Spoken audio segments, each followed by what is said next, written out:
Okay, we are here on WPPM 106.5 in Philadelphia. This is Hall Monitor, the program where we discuss local government, city politics, consumer affairs, and much, much more. My name is Larry McGlynn, and I am here with Denise Clay Murray. Denise, how are you tonight? I'm good. How are you? I'm very well, thank you. We have a big show tonight. There's Well, we always do. We always do. So today on the show, we are going to have City Council member Alan Dom. We are also going to have City Budget Director Marissa Waxman. And we are also going to be visited by uh, Connor Carroll from Benefits Data Trust. And there's a little bit of a theme tonight. Um, we talk a lot about budget. We talk a little bit about that with Councilmember Dom. And we definitely speak about that with Marissa Waxman. But we're also kind of continuing with what we started last week. We had Elaine Mogg on to talk a little bit about the child tax credit. And we're going to be talking about earned income tax credit and other benefits tonight that Philadelphians might be eligible for and how they can find out. So we're hoping that you stick around for that. But before we get to that, Denise, you've been covering one of the more tragic stories we've seen in a while. Mhm. The Fairmount Fire, yes.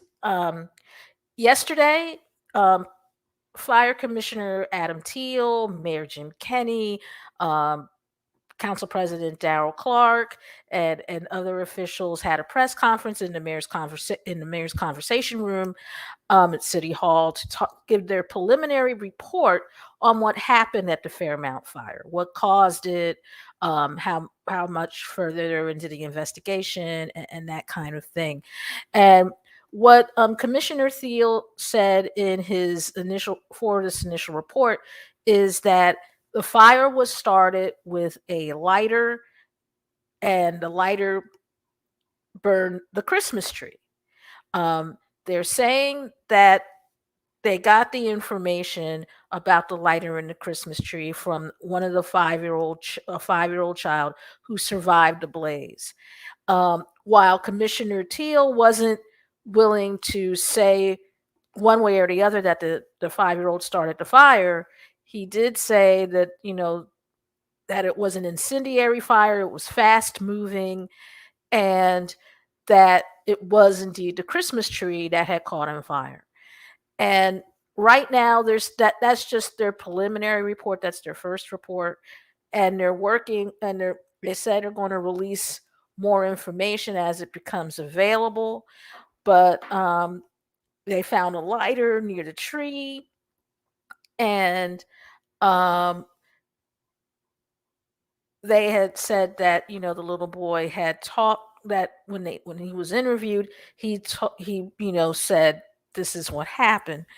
um but what they're doing now is they're continuing the investigation, because the commissioner didn't say for sure, basically what he said was, okay, we are getting this information from a 5-year-old. So since we are getting this information from a 5-year-old, we have to remember that 5-year-olds are not necessarily the most reliable of sources, so we have to try and get this information confirmed somehow. Fortunately, no one mentioned the name of the child. Under the laws of ethics and journalism, you're not allowed to. Pardon me. But they did formally identify the victims, and among the victims were two sisters. Rosalie McDonald, she was 33. I'm sorry. Virginia Thomas, who was 30. Quenisha White, I'm sorry, she was 18, and 9 of their children aged 2 to 16. One of the children was going to turn, but a couple I'm sorry, a couple of the children had birthdays coming up, and the families were notified before the press conference. So they got the information that ended up at the press conference first.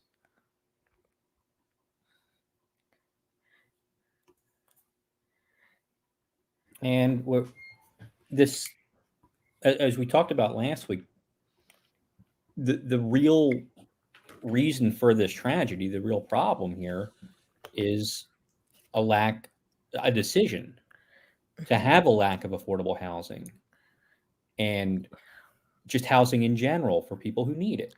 Yes, there were 18 people in the upper unit of this building and 8 in the lower unit. That's 26 people in one house. And among the other people that was at the press conference was PHA President and CEO Calvin Jeremiah. And what what Mr. Jeremiah said, and this is true, you can't necessarily tell people how many folks they can have in their house. A lawsuit was filed against HUD about that in public housing some time ago. And you're not allowed to tell people you can only have so many people in the house, or you can't, do this or that, because it's considered unconstitutional. But that said, if there were more affordable housing, there wouldn't be a need for 26 people to be in one place like that. Now, what I've learned since we talked about this last Wednesday, Larry, is that there are properties that the Philadelphia Housing Authority has that they own that they haven't been able to get fixed up for families to occupy. No one seems to know the reason why. Money is probably involved somehow. Trying to find decent contractors is probably involved somehow. Heck, right now, COVID is probably involved somehow. But what everyone kind of needs to look at as we go further along with this story is the part that this housing that is undeveloped and could really be useful if it were developed, what part that plays in Philadelphia's, issues with affordable housing. Well, and that's absolutely right.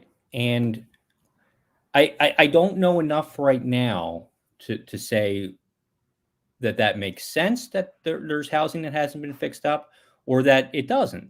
On one hand, you could say, well, the city can't find contractors who would want this kind of work. On the other hand, maybe there are issues with doing this, and I just don't know. Well, when you're dealing with anything with the federal government, and when you're dealing with the Philadelphia Housing Authority, you are specifically dealing with the Department of Housing and Urban Development. When you are dealing with anything that has to do with the federal government, there is a bureaucracy that you have to negotiate. And a bureaucracy like the one you have to negotiate at HUD is kind of like turning a cruise ship. You can do it, but you're not going to do it quickly.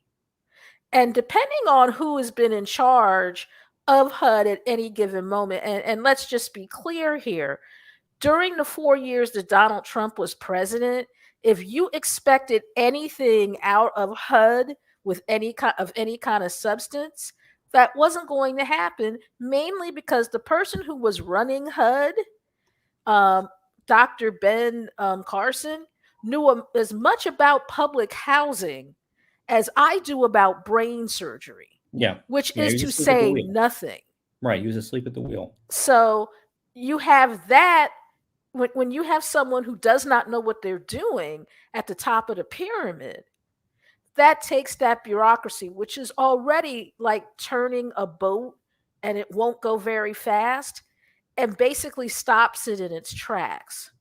So again, that's something that we need to look at as this whole process goes on. Will these units be developed? Will they be available for families? And what happens with the Section 8 voucher list?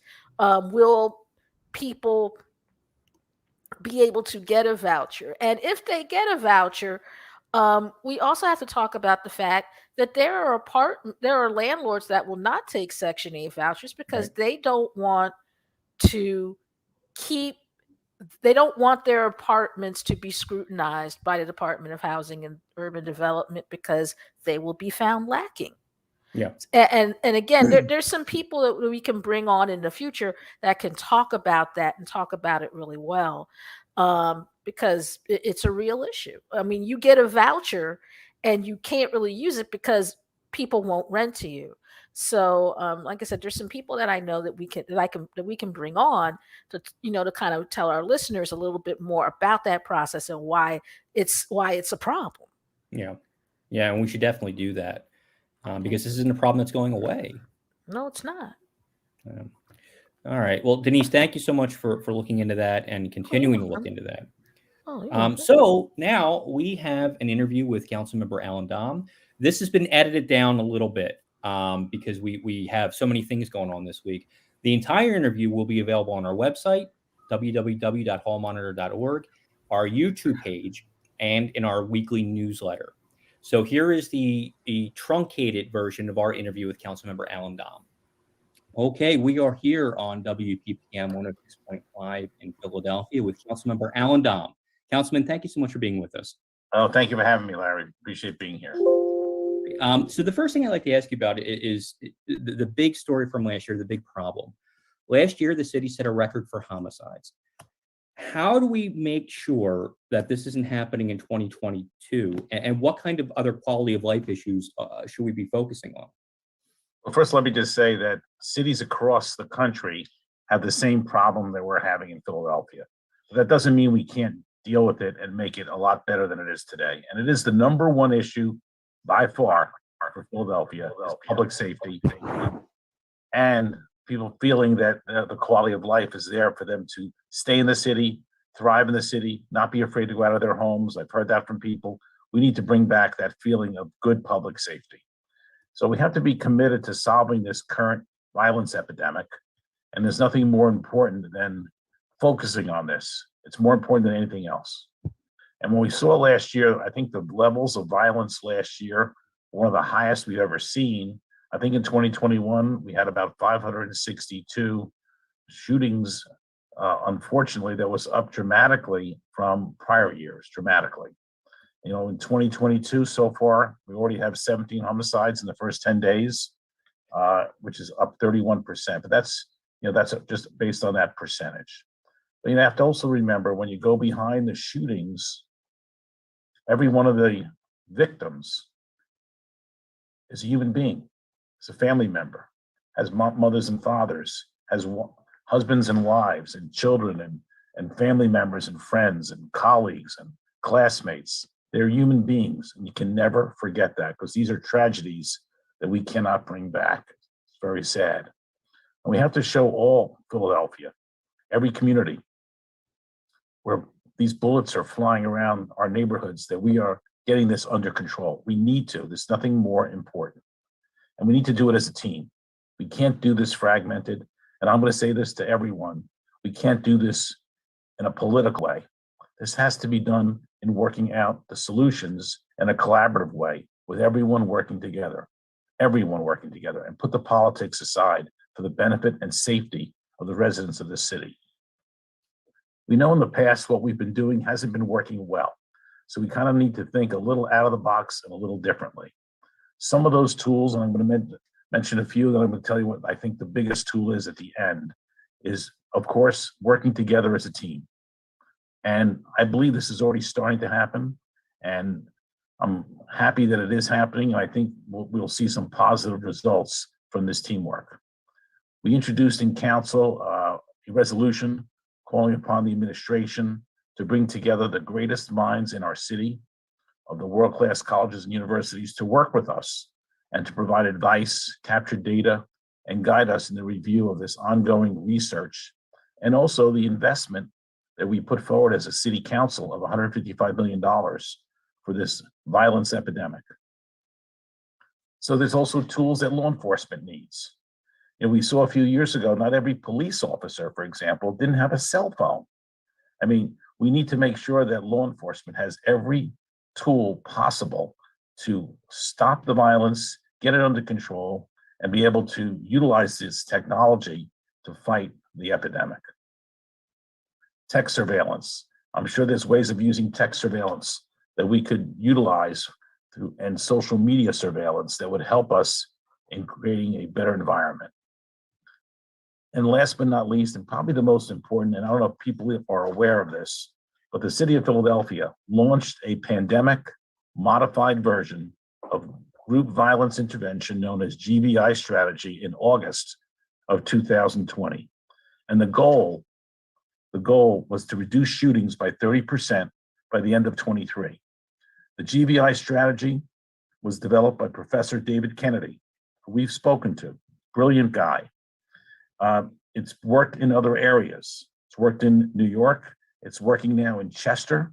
And GVI aims to reduce a specific type of gun violence that involves members of neighborhood groups. And basically, in Larry, in simple terms, we know who are the people who are most likely to be doing the shooting, and we know most likely who the people are going to be shot. And in the big picture, GVI focuses on those groups to give them help, not to put them in prison, but to give them help, get them on the right track. That's what we need to do. And we are on that process. And in fact, yesterday I signed on to a letter from my colleague, Councilmember Kenyatta Johnson, asking former police commissioner, who's now the chair of the Pennsylvania Commission on Crime and Delinquency. That's former police commissioner Charles Ramsey, one of our best police commissioners we've seen in the city of Philadelphia. We're asking him to increase the monies for this program so we can have more of the group violence intervention. And it's been successful. It's one of the most successful programs that's being utilized in cities across the country. You may have seen in Delaware County it's working. You may have seen in Chester it's working. We don't need to reinvent the wheel. We need to copy what's working the best and utilize it in our city. And this group violence intervention is one of those really, really good tools. So I am hopeful. I do think we're going to get this under control. We just need to have everybody on that same path, working as a team, because this is more important than anything else. There's nothing more important, Larry, than people feeling safe living in the city of Philadelphia. It doesn't matter what the taxes are. It doesn't matter anything else if you don't feel safe. We need to make sure we provide that public safety. Bringing Denise Clay Murray here on WPPM 106.5. Thank you, Larry, and thank you for joining us today, Councilmember Dom. I really appreciate it.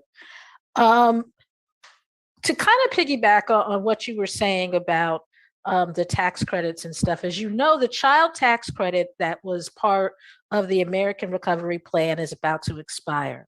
Has the city thought of a way that has the city thought about maybe doing its own form of a tax credit for people with kids? So, one of our goals was the wage tax program that we put forward, which is the reimbursement of wage taxes.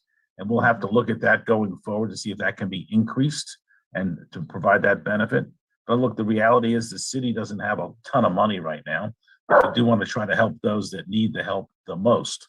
And so I would say that wage tax program, maybe we can expand it, and we probably need to look at the child tax credit. Now, you are, when you're not being a council person, you are a realtor. You deal with housing. And the subject of affordable housing has come up due to the fire in Fairmount last week. And, the fact that folks, if you have a great job, that's great. But if you can't afford a place to live, that's a problem. Is there anything that, as somebody who is in that line of work, and is there anything that we as a city could be doing to kind of, make that a better situation? And is anything has come up as part of talks in the budget that you all, like preliminary discussions regarding the budget? Well, we have a program to help first-time home buyers where I think we're giving between $8,000 and $10,000 to help first-time lower-income home buyers. So that'll help. And I also think that a lot of this has to do with getting people good-paying jobs. Because one of the things about Philadelphia is when you look across the country, we are probably at the bottom of average income of major cities. I think we're in the low 40s. And we also just came out that we are number 1 or 2, I think, in most affordable cities, most affordable for housing. So the issues aren't necessarily the housing costs as much as they are the types of jobs we have in the city. So we need to do both. We need to improve the quality of the good paying family sustaining jobs, We also need to look at the housing options and see what we can do to support people. I think it's clear to me that, like, for example, on this eviction program, it is better to help people, support them with some sort of payment to pay their rent than to go through this eviction process. That, to me, was a very successful program. And in the end of the day, it's smarter for the city to keep people in their homes, roofs over their heads, than to have them not have a roof over their head. So whatever we can do to support that, that would be helpful. I'm not asking landlords to pay for it. It's probably something that the federal, state, and city has to support. But in general, I'm in support of keeping people in their homes and having the federal, of course, the federal would be first, state would be second, the city would be last in the way of funding it. Now, you mentioned GVI, the group violence initiative pilot program earlier in this interview. And there, as part of last year's budget, there was a $155 million peace budget that focused exclusively on gun violence and getting rid of it. Have you all talked about whether or not that's something you're going to propose a renewal of to the mayor? And if so, will that include more money for GVI in addition to what you might get from the from the folks at the Commission on Crime and Delinquency? Well, I think that's the purpose of the resolution we put in place, and that is to determine what's working and what isn't working. So, for example, if we find some programs that aren't being productive and we find others that are, we should reallocate the money. I mean, 155 million is a good amount of money, and we want to make sure that, maybe we need $25 million in group violence. I don't know that answer yet, but that's why we need outside people to analyze this and determine what's producing the best results. Okay. Now,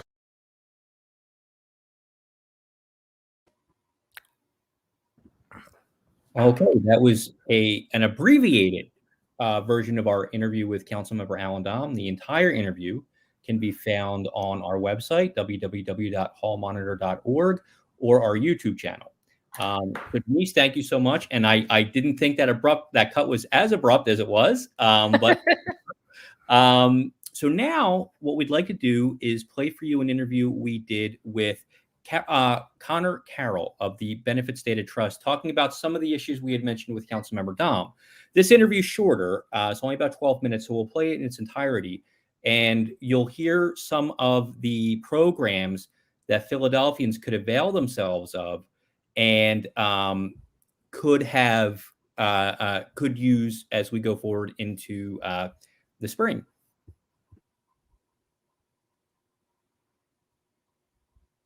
Okay, we are here on WPPM 106.5 in Philadelphia with Connor Carroll, the Pennsylvania Engagement Manager for the Benefits Data Trust. Can you tell us a little bit about the mission? Or before we get to that, thank you for being here with us. Thank you, Larry. And can you tell us a little bit about the mission of the organization? Sure. Benefits Data Trust has been a nonprofit located in Philadelphia since 2005, and our mission is to make the process for public benefits outreach, screening, application assistance, and enrollment as seamless as possible for eligible families. And how do you do that? We do that through a number of ways. So we use the power of data, technology, and policy to provide efficient and dignified access to benefit programs. We get lists of likely eligible families and households that are unenrolled in specific benefits. We send them letters through the mail, and we connect them with our contact center. Our contact center is staffed by benefits outreach specialists who are experts in the public safety net and the social safety net programs that we support, and they will get on the phone with eligible families and walk them through the application process and submit applications right over the phone. That's great. Now, how much in a given year does BDT help Philadelphians collect and otherwise unused benefits? Yeah. So the impact numbers for 2020, we helped 7,600 households enroll in benefits for a total value of just over $33 million, so an average of about $4,000 per household. Oh, that's amazing. And we talk a lot about on the show about how Philadelphia is the poorest big city in America. And I think a lot of the work you're doing are maybe things that people don't really know that they have coming to them or are entitled to. what are some of the key benefits that go unclaimed or underclaimed? Yeah, that's absolutely right. We calculated in 2019 that Philadelphia left $450 million in benefits on the table. Some of the most valuable benefits that the folks may be eligible for and not claiming are SNAP, which is also known as food stamps, the Medicaid, which medical assistance, which covers health insurance premiums, the earned income tax credit, as well as a program called PACE, which is a program that helps seniors with their prescription assistance. So those are just a few of the benefits that folks are eligible for and not claiming. And like we said, in total, Philadelphians leave about $450 million worth of benefits on the table every year. That's an amazing number. So you had mentioned a couple benefits there, and a couple that stand out to me are the earned income tax credit, the SNAP program. Can you tell us, how do people find out that they're eligible for those benefits, and how could they get them? Yeah. So BDT is that one of our important roles that we play is to let folks, if folks already have enrolled in one of those benefits, like for example, Medicaid, the eligibility criteria for Medicaid is very, very similar to the eligibility criteria for SNAP or food stamps. So one of the ways that we connect people with benefits is we find people who are already enrolled in Medicaid and may not know that they're eligible for SNAP, and we'll send them a letter that lets them know that they are likely eligible, and connect them with our contact center. And our contact center can, once they call in, can screen them to let them know, they are in fact eligible for SNAP, but not just for SNAP, but for 19 benefits that they might be eligible for. And after we let them know what they're eligible for, we actually walk them through those applications right over the phone. And when that happens, if you have a phone call with somebody, they can also maybe find about other benefits for which they may be eligible. Exactly. So part of that phone conversation is letting folks know, making folks aware of the other programs that I mentioned. So for example, we mentioned Medicaid and SNAP. There's the tax credits that we discussed, that I mentioned. There's also things like the child care information subsidy, which helps folks get access to like pre-K programs. There's LIHEAP, which is a program that helps folks with their utility bills during the winter months. So those are just a few of the programs that we tell people that we ask people a series of questions to let them know that they might be eligible for if they call into the contact center. Now, no secret, the last 2 years have been incredibly difficult due to the pandemic and all the issues that has wrought across the city and across the country and across the world. How has your work changed during the pandemic? A big change for us has been for our partners at what we call beneficiary centers throughout the city of Philadelphia. I've talked a lot about our contact center and the targeted outreach, the letters we send to households. But in Philadelphia, we work with the City of Philadelphia's Office of Community Empowerment and Opportunity, and a lot of and several different nonprofits, organizations like Catholic Social Services, Esperanza, Philadelphia Fight, that actually are embedded in low-income communities and providing a broad range of services to their clients that include benefits access. And one of the really powerful ways that the Beneficiary Initiative and those centers have connected people with benefits is for folks that might not feel comfortable talking to a stranger on the phone, but want to have a face-to-face interaction with someone that can help them access these programs. They are able, prior to the pandemic, they were able to walk in directly to one of these beneficiary centers, develop a relationship with a counselor that could tell them about the programs, assess their eligibility, and submit applications, but also develop a relationship to be able to provide ongoing services, connect them with other services that the nonprofit might offer. And that's been really challenging for centers to be able to do, for our partners to be able to do in the context of the pandemic. They're used to working with people face-to-face, used to working with people who maybe don't feel as comfortable navigating these things over the phone or over the internet, and really kind of need that in-person engagement to navigate programs. So a lot of those organizations have had to transition to remote services, where an interaction that was previously happening in person is now happening over the phone. And that makes things really complicated when you're applying people for benefits, because a lot of times, for almost all benefits, you need to provide supporting documentation. You might need to locate, proof of income or proof of address and that sort of thing. And to talk somebody through that over the phone is a different kind of engagement than supporting with them, than meeting with them face to face. And so that's been a real challenge for our partners at the benefit centers. And when people are looking at benefits that they can tap into through their taxes, such as tax returns and tax credits and things like that, what do you recommend they do? We at BET, we work closely with Campaign for Working Families. They manage the largest volunteer income tax assistance program in the city of Philadelphia. They're also partner with Code for America to support folks, an online program where folks can use a free tax prep online called Get My Refund. And so we recommend when we learn folks are likely eligible for some of these really valuable tax credits, like the child tax credit or the earned income tax credit, we refer them to our partners at Campaign for Working Families. And they're a great organization that offers free tax prep services in Philadelphia and the surrounding counties as well.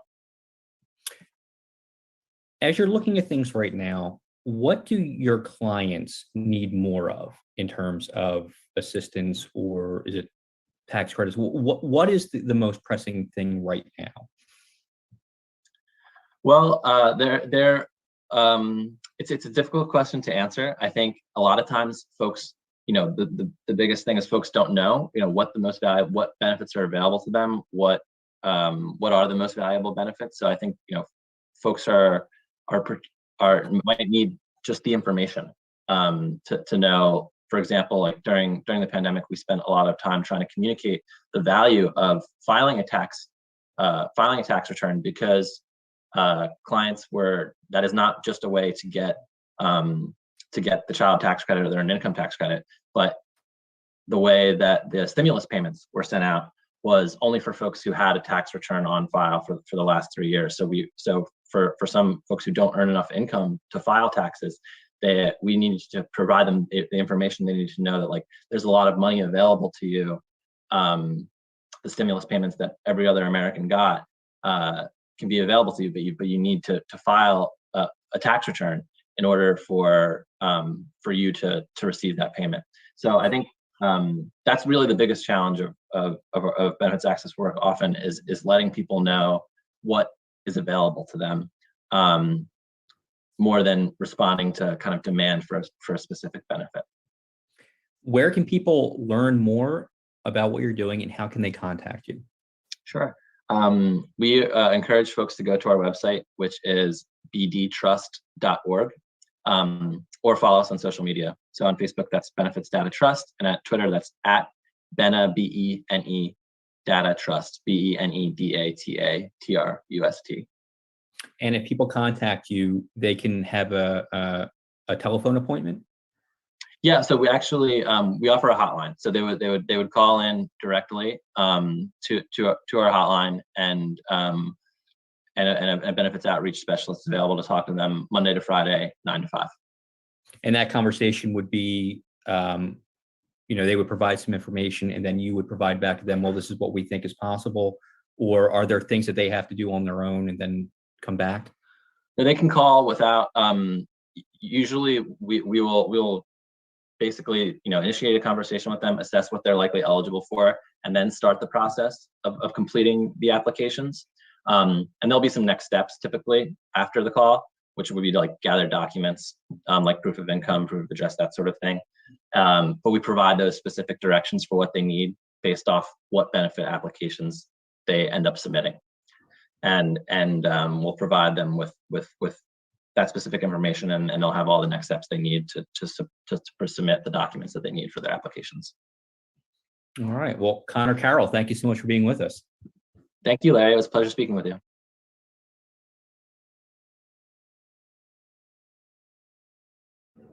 Oh, I think you're muted there, Denise.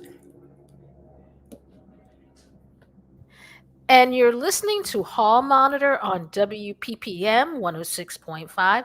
Sorry about that. I was having a coughing fit and I didn't want everybody to hear it.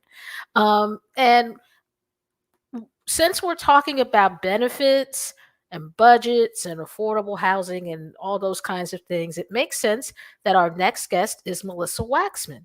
She is the director for the budget here in the city, and they're going to be the budget proceedings are starting as we speak, and soon Philadelphians will be able to have their say on at least $1 million of what the city spends in this year's budget.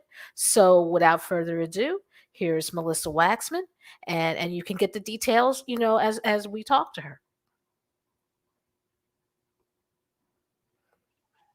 Okay, we are here on WPPM 106.5 in Philadelphia with Marissa Waxman, the budget director for the city of Philadelphia. Thank you so much for being with us.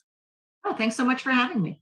So we had you on before the holidays, and we talked a little bit about the budget process where we were then. Now we're a little bit after.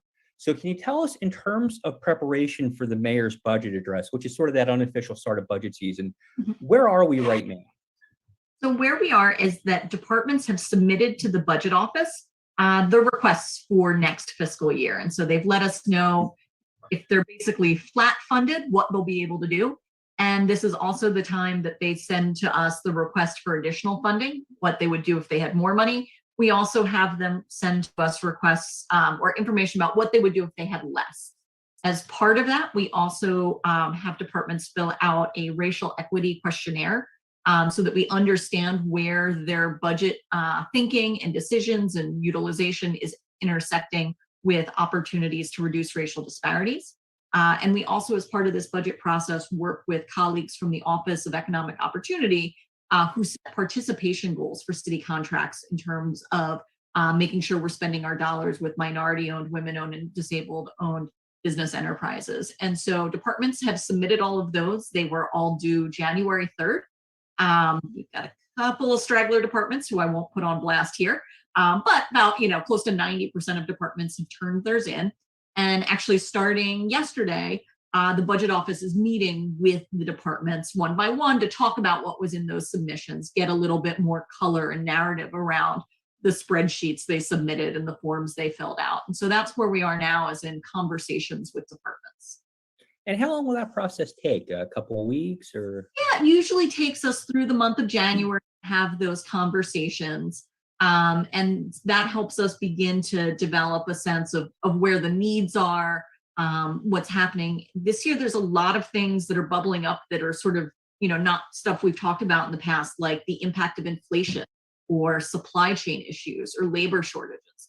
And so it's some of these are different conversations about, what the needs are because of those outside forces. As well as the longstanding challenges the city has had with violence, with poverty, and with systemic, historical, institutionalized racism. And so as we're navigating this, we're hearing some themes that are common across a lot of departments, which is what makes this interesting and helps crystallize this, as well as the individual needs of a department of what's going on there.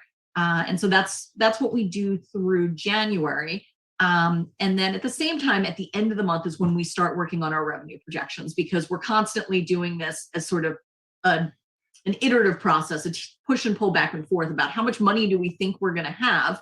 And there's levers we can pull to change that, raise a fee, drop a tax rate, and then how much do we want or need to spend. And so we begin at the end of January trying to begin to have a sort of bring together those parallel tracks of doing our revenue estimates, as well as trying to understand what the spending needs are, both for just to how much will it cost to keep doing what we've been doing.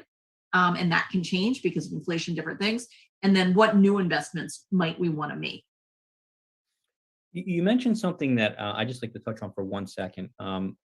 One of, I think, your goals and the goal of the administration has been to use the racial equity lens to help form the budget, help inform the budget. This has been you've been sort of using this idea for a couple of years now. Have you seen sort of this this lens progress? Do you feel like we're in a good spot with it? A couple of years into it, what is your impression of how that's gone? So I think we are definitely evolving, building this muscle and this skill set, but we're by no means there in terms of how we do this. And we think about it in two parts. One is the process. Is the process we use to figure out what's in the budget one that is inclusive, that includes diverse voices? And I think we're making some good progress there. We'll talk in a couple of minutes about community engagement, but even within city government, we've set up different committees and reviews so that we are thinking about racial equity internally when we're making those decisions. And then there's the part of literally what decisions are we making? And that's an area where we know, being intentional matters. And so that as we're thinking through a decision, do we want to do this or that? And whether or not one of those will have a bigger impact on improving racial equity or not. But we also still have a lot of gaps. There's data we don't have, where there's things that we're not sure if, we might think that, if we do X, will it achieve Y? And sometimes we don't know yet because it hasn't been done before. It hasn't been how we've done it. And this is where we feel a bit hemmed in, because if we were a wealthier jurisdiction where we could just add funding to do some of the things that we think would reduce disparities, it's easier. But when it means reducing funding for something else, it becomes a more challenging process. So we're letting this process continue to evolve and grow and get better. This year, the Mayor's Office of Diversity, Equity, and Inclusion brought in an outside consultant that's worked with a number of cities about connecting their budget process to racial equity. And they're really helping develop right now as we speak, tools for us to use when we're looking at requests from departments. Basically, I'll call it a scorecard is being developed so that when we are looking at new requests, we have a way to sort of, think about different aspects of them and what the impacts on racial equity will be. Then, I don't want to say it comes out with a score, but it helps us say, okay, well, these are the ones we think will really move the needle. These are things that there might be a good reason to do them, but not necessarily in terms of racial equity. And it's going to help us organize our thinking and decision-making process. And we're really glad to have some outside experts who've done this with a number of jurisdictions help us through this process, because it's not something, we have experience doing with our budget in Philadelphia before. So we're making a point to get help where we need it so we can do better with this. Well, it's an important endeavor, and it's good to see that there's an evolution and it's being taken very seriously. It's very encouraging. Can you tell us a little bit about where we are with the participatory budgeting, which is the model where people get to come together and help decide how a portion of the budget is spent? Yeah. So this is a process where we've completed phase one, which is writing the rule book. And the rule book was written by a community-led steering committee. And that's available. You can see it online. And it sort of gives the guidelines of how's this going to work? Who's allowed to vote? What sorts of projects should be suggested? And that is out there. And so that part is done. That took us a bit longer than we expected. I'll be candid. A couple different reasons. One, it was our first time doing it. Two, the community really wanted more information and more data and more time to deliberate. And we decided that it was better to let the process take longer to come together than sort of rush it through in an inauthentic way. So the next phase of this is going to be, though, the outreach phase to start collecting ideas from Philadelphians.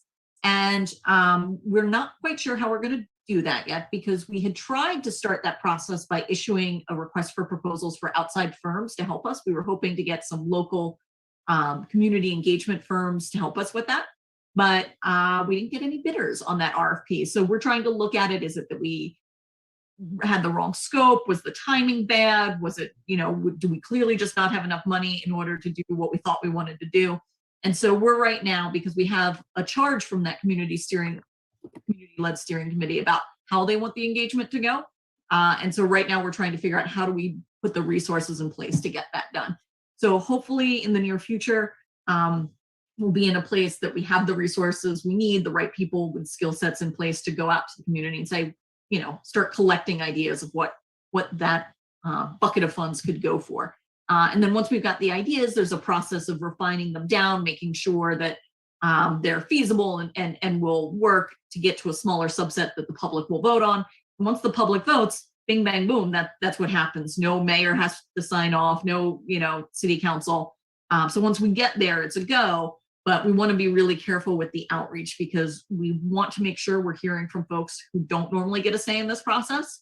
But that's hard for us. And so we're trying to be really deliberate and careful about making sure the outreach is done right. And so we appreciate opportunities like this so that we can sort of talk to folks in communities and sort of go to where they're getting news and information so that we can bring them in. And so we'll probably come back to you as we move into that outreach phase for some help trying to promote it. Sure, absolutely. And just so people remember, it's $1 million in this first go around to try this project out. And community members will be invited to participate and decide how that money is going to be spent. We're very interested to see how that goes. We had Ashley Del Bianco on the show right before the holidays. She's the city grant manager, and she also is the recovery officer, I believe is the title, for sort of marshaling all the federal funds that are coming through. And we had a very good discussion with her. And one of the things that came out of the discussion is it seems like the American Recovery Plan funds, the $1.4 billion, will be more or less exclusively going to fill budget holes. And the budget hole that we're looking at right now is about $1.5 billion. So it's almost a perfect fit.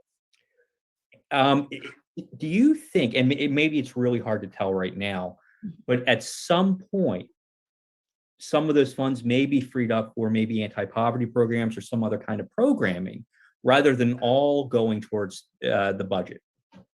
So I sort of look at that a couple of ways. By filling budget holes, it means that we can continue our existing anti-poverty programs and anti-violence programs. So it already is in some ways allowing us to do programming that we wouldn't be able to do if we weren't filling it. We'd have to make more cuts than we've already made.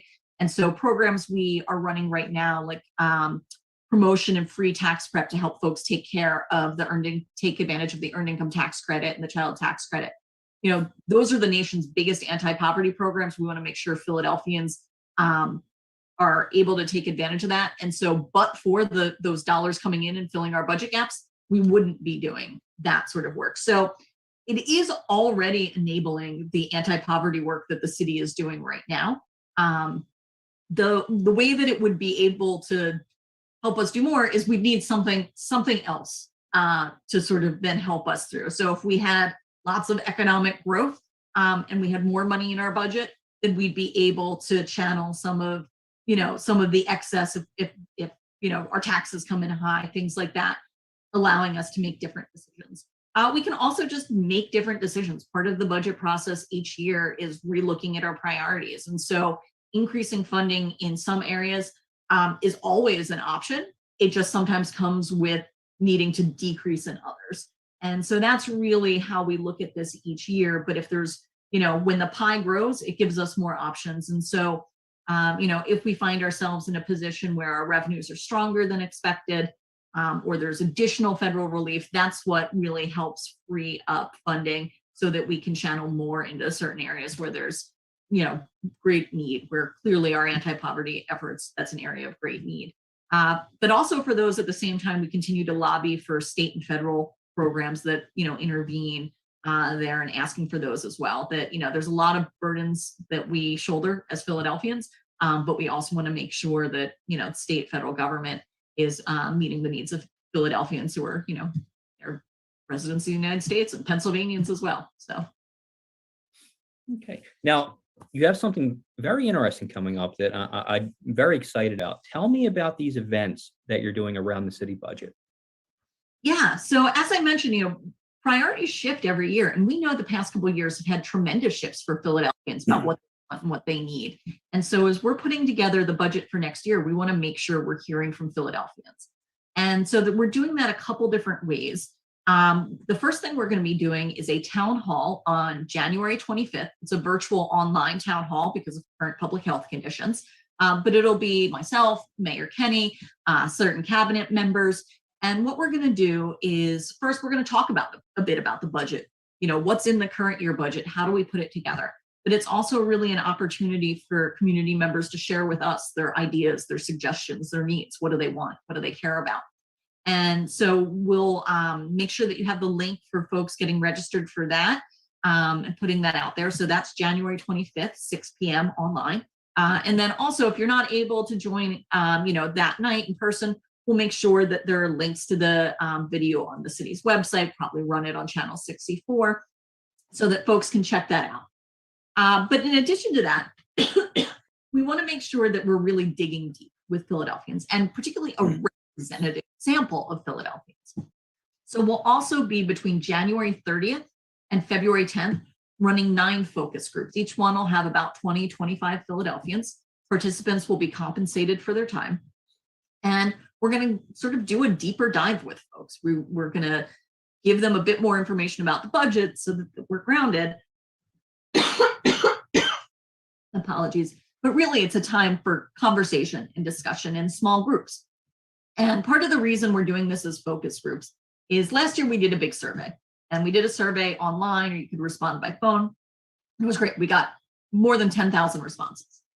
But the folks who responded demographically didn't look like Philadelphia. It was folks for whom responding to an online poll was easy. It was folks who maybe followed certain social media accounts, and so, may have leaned this way or that.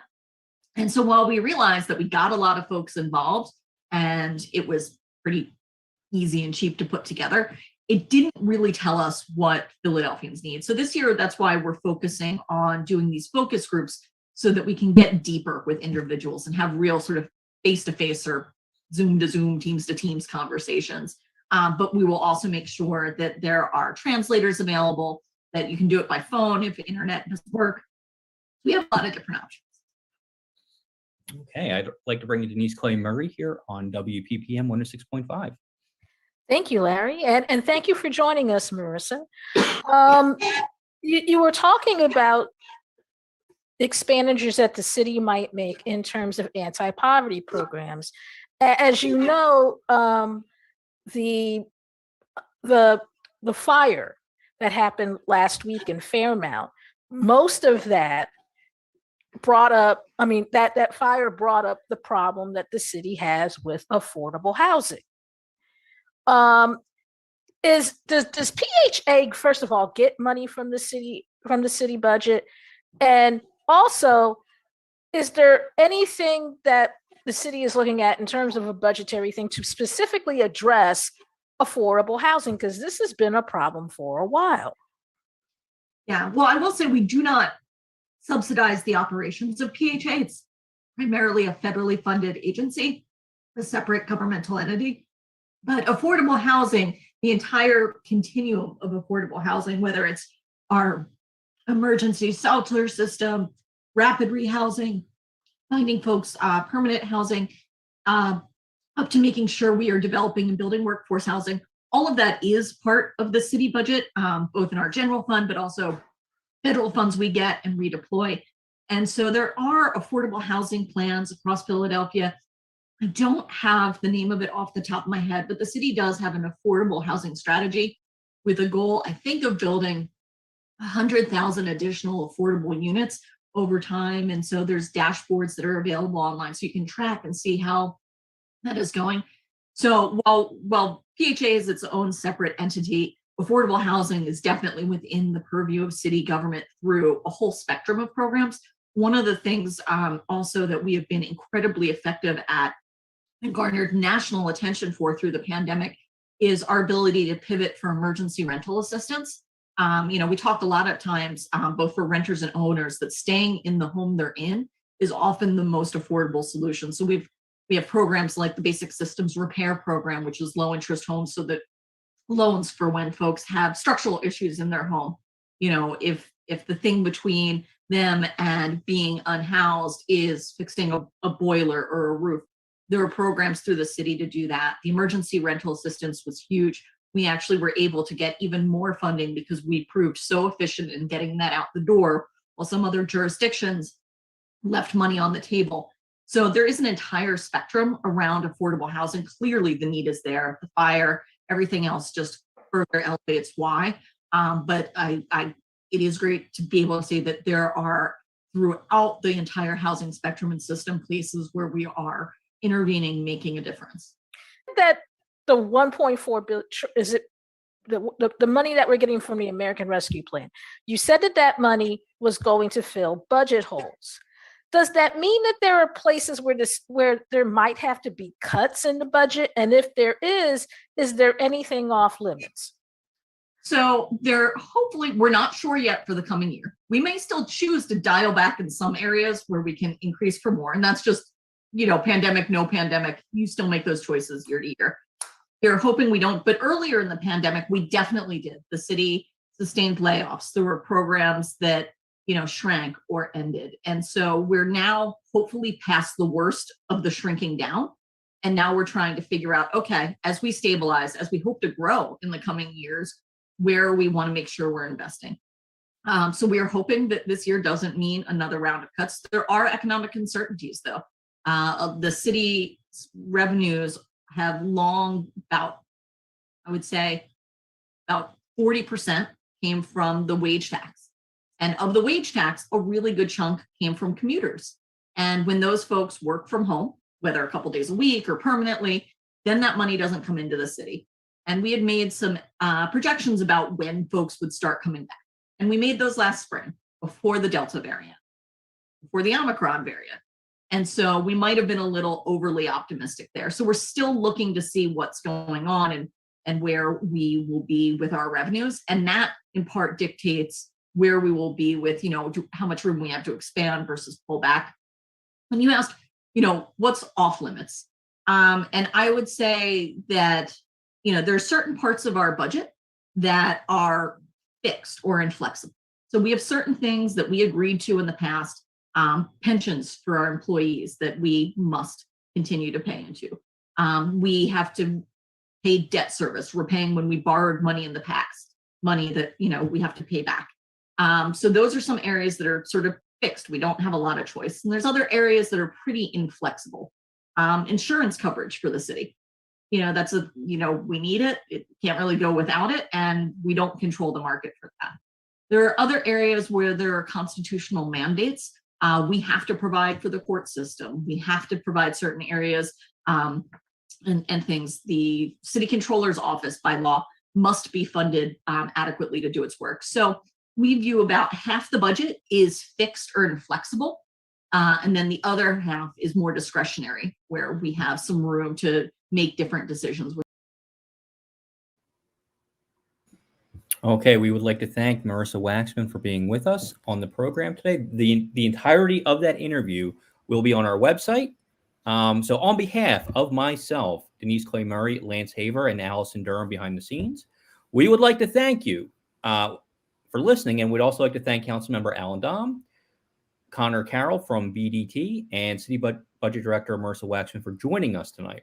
And next week, go ahead, Denise. I was going to say, and before we go, please take the time to follow us on Twitter at Hall Monitor WPPM, and also to like our page on Facebook, the Philadelphia Hall Monitor page. You'll also see some of the interviews on that page if you can't go to our YouTube channel or any of the other various social media places we're at. But if you can, take a moment and follow us. Next week, we will be joined by Senator Bob Casey, Councilmember Derek Green, and our own Lance Haver will have a new consumer report for us. So we hope to see you next week. Have a good evening and a good week. Have a good week.